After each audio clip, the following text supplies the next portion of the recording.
Hey everyone, welcome back. A draw at Anfield for Arsenal is what they'll have to settle for. At the end of the day, I think it's a game that basically had it all, apart from a penalty and a red card, although some people would argue Liverpool should have had a penalty. I think we'll get into that a little bit later on. I just want to start with first the reactions of a lot of fans I'm seeing even at halftime, slating Gabriel Martinelli, saying, okay, of course you can always do better, especially the chance he had.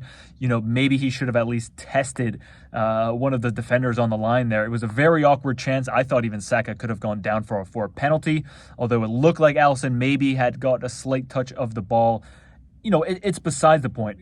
Martinelli is a player who's known for being electric, for running at defenders. The time he gave Trent Alexander-Arnold last season, he did that throughout the game.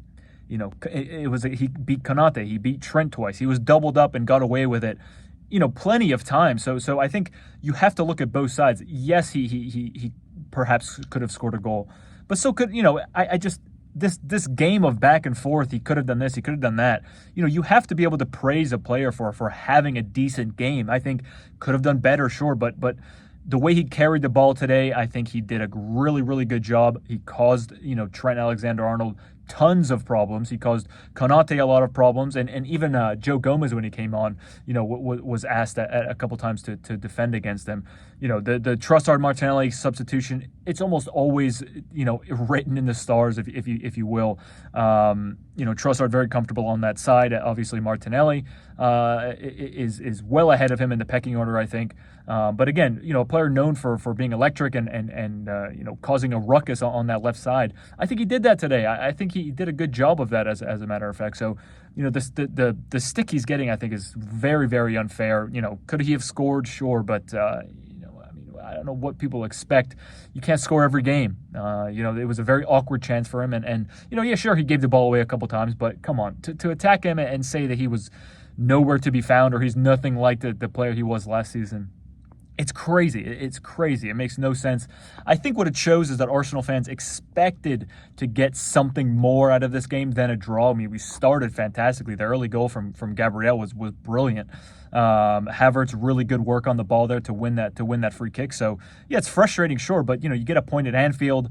To concede the goal the way that we did, which we'll talk about just in a second here.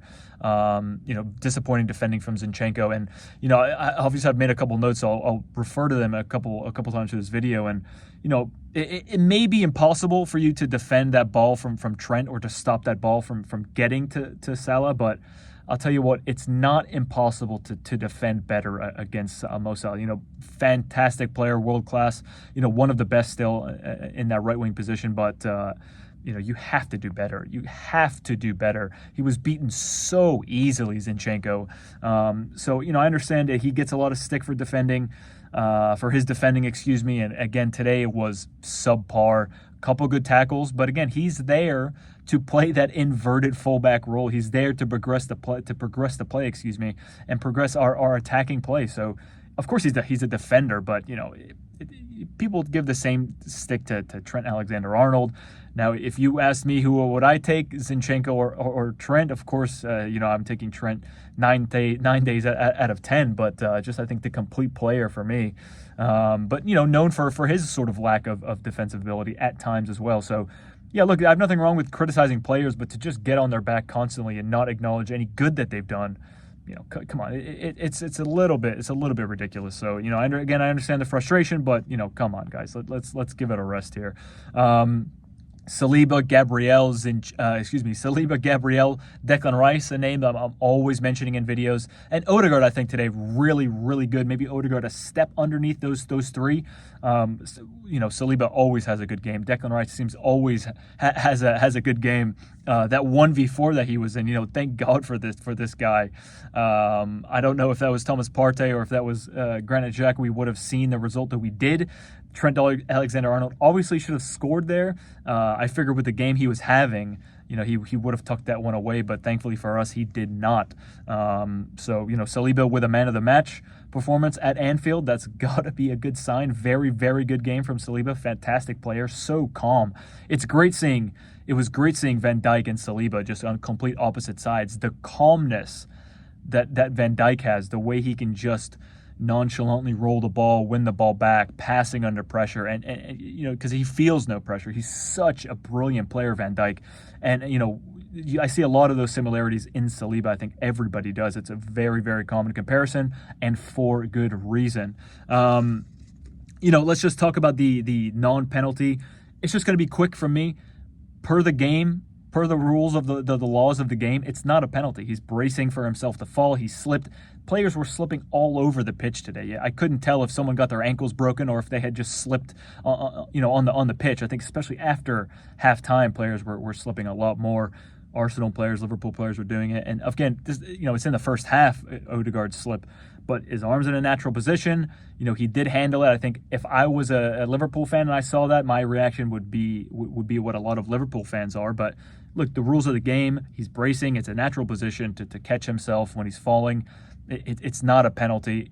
Sorry. I don't know what else to say about that. So, just touching on that, when I see, when the camera goes to managers on the side after a controversial decision or a tackle, whatever it may be, when I see Arteta, the things that he does is it's a sort of assertive complaining, if that makes sense. He's trying very hard to get a point across in a way that is, I don't know, manly, if I can say that. And when I looked at Klopp today, the whinging and whining and the look on his face, it's like this pathetic, please give me something. It's a really unlikable trait in Klopp and what is otherwise an extremely likable guy and likable manager.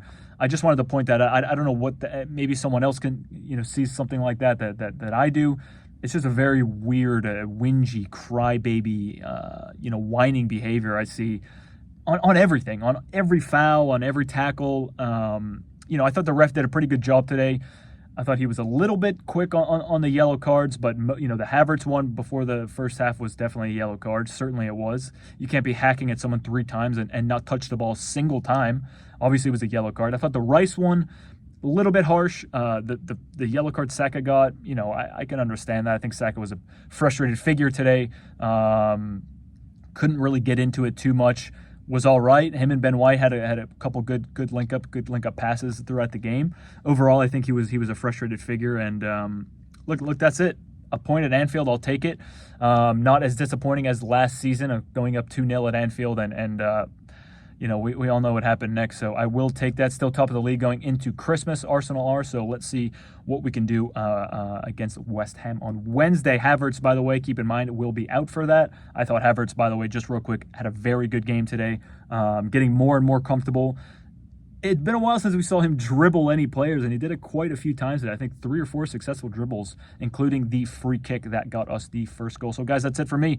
Thanks very much for watching. If you made it this far, I do really appreciate it, and I will see you when I see you.